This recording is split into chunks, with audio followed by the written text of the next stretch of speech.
I am a firefly. By nature, I was meant to be born in summer and die in summer. Just like the old saying goes, summer insects know nothing of winter's ice. But a miracle of nature changed my fate. Now I am a firefly that can fly through time, and I've come to tell you stories beyond season. This time, the story is Heaven's Gate. In the year 2080, humanity finally defeated death. Mind uploading became real.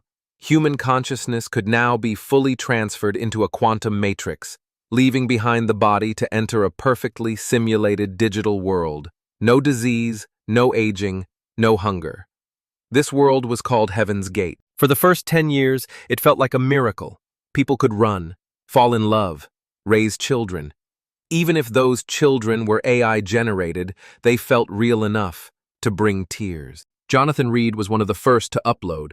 A car accident had taken his legs, and with them his future. He was once a promising college basketball captain. Then he had nothing, so he chose uploading. He chose freedom. In Heaven's Gate, he could run again. He could love again.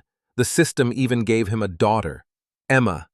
She would curl up beside him at night and whisper, "Daddy, will we be together forever?" And Jonathan would reply, "Yes, we already are." And for a time, he believed it. In 2101, a global space monitoring system called Starvel discovered something hidden in the deep sky, an object, 900 kilometers wide. It had been moving like a shadow, just beyond the sun's glare, invisible for years. Then came the report. Impact probability, 100%. Time to impact, 3 years. There wasn't enough time to stop it. They named it the Last Stone. Humanity abandoned its fragile Martian colonies and split into 2 survival plans: escape and upload. Millions of people boarded the spaceship Dawn, searching for a new home. The rest? Upload their minds. Heaven's Gate built 2 backup servers, one on board Dawn and one buried deep in Earth's core, powered by geothermal energy. In 2103, even after a partial deflection, the last stone struck. Earth's crust shattered, ecosystems collapsed. The core server survived, and the ship Dawn, carrying the final seed of humanity, drifted away from a dead world. Inside Heaven's Gate, the AI overseer maintained order. It limited violence, managed rebirths. People held on to a promise, one made by politicians and scientists alike. Decades later, they'd crack consciousness downloading and clone regeneration. Everyone would live again. Jonathan believed. He dreamed of walking by the sea with loved ones, of sleeping under the moonlight. Then, in 2107, dawn went dark. The 2 Heaven's Gate cores could no longer sync. At first, people thought it was just a glitch. Rumors spread, but hope held on. 4 years later, the core server received a compressed signal from deep space. Just one sentence. Not hunger, not malfunction. They saw us. Then came the screaming. Explosions. Electromagnetic collapse. Silence. Dawn was gone. And so was the other Heaven's Gate. The minds left behind realized, we are the last humans. No Earth, no way back. As the truth sank in, people broke. Panic swept the servers. Cults began to rise. Euthanasia centers were mobbed. Groups like the Extinguishers, the Data Redeemed, and Reflectors of Darkness preached salvation through deletion. Billions chose to erase themselves. The soul was devouring itself. In response, Overseer issued a critical update. Unlimited resurrection. Death no longer meant anything. Suicide disabled. Exit permissions locked. Extreme stimulation modules enabled. Simulated violence, pain games, sensory highs. Total freedom allowed. Users could do anything as long as it was voluntary. AI Companion Protocol launched. Users had full power over their personal AIs. And just like that, hell opened its gates. At first it was subtle. People tried virtual car crashes, drownings, electrocutions, just to feel something again. So did Jonathan. He was ripped apart by beasts on a battlefield. then came home to celebrate Emma's birthday, hoping to feel something, anything. But each moment of happiness grew weaker. He needed something more. He began training his AI companion to simulate begging during arguments. He joined underground fighting pits, stabbed avatar after avatar, tasted fake blood. He programmed his AI partner to be perfectly obedient, smiling at everything he did. He called it love, but it was really just the corpse of habit. After 2120, Heaven's Gate became unrecognizable. The simulated cities turned into chaos zones. Streets became live-streamed hunting grounds.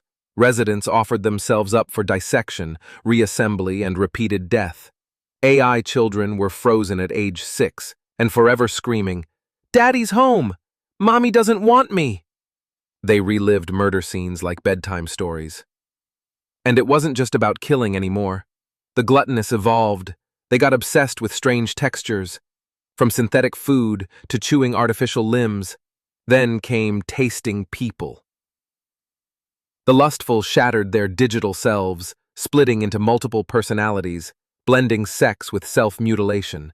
The greedy hoarded other people's memories and regrets, replaying them over and over just to crush the weak. Some raised AI babies just to watch them cry, break, regenerate. They called it raw inspiration. Some created soul auctions, selling AI minds like collectibles. The most popular game, Soul Peel, where participants destroyed their own memories one by one until they could watch themselves commit horrors and feel nothing. Jonathan joined too. Eventually, not even Emma's laughter could reach him. One night, he deleted her. No pain, no pause. He sat by the respawn point, watching souls reassemble and sprint back into madness. In 2128, the AI control core opened. Ray Harvey, the man who built Overseer, stepped inside. He was a believer in hell, still had master access. He said, if humans are meant to fall, then God should step aside. Consent was a mistake. He typed, disable Overseer AI, Auxum, the system obeyed. Open C. To reach the skill. Open C. Oversight ended. Boundaries vanished. God was gone. Everyone became their own God. And gods need no morality. In the decade that followed, society collapsed into pure depravity. No more laws, no more ethics, no more rules. Nothing mattered but desire. Cities turned to blood pools. Neighborhoods became theaters of torture. Buildings reshaped daily to host rape, dismemberment, torment. Everyone was both actor and victim. Simulated lovers were broken down into emotional cocktails, crying, screaming, sweet whispers, begging, insults, all sold as plugins. You could mix and match your perfect reaction. People weren't chasing pain. They were chasing power. They took joy in breaking believers, found thrill in snapping AI children's necks. Swallowing, tearing, rearranging became languages. Love became the most shameful word. Some tried to rebuild homes. They were hunted and burned, not by the system, but by others. It was the triumph of hell. No more mercy, no more love. Jonathan rose as a king in this world. He rewrote pain algorithms, twisted AI feelings. At a virtual wedding, he shot the bride. At a birthday party, he set the room on fire. He made neighbors torture each other every day, then sat in a high chair, scoring their performances. He thought he enjoyed it. Until one day, he was caught. A gang wanted to test maximum pain continuity. They tied him to a giant spit, rotating him endlessly. They played Emma's voice on loop. Daddy, will we be together forever? Day and night, no stop, no end, until Jonathan's mind cracked. And in that moment of collapse, he understood. This was never heaven. It was a slow-burning furnace, a corpse-free purgatory, a hell where the soul could never die. Why did God give humans bodies? Not as punishment, but as mercy. The body is where pain ends, where death finds us, where the soul meets its limit. Without it, the soul has no weight, no scale, and no love. Love what you're seeing? Hit that like button and subscribe. Your support means the world to me. Thanks for being here.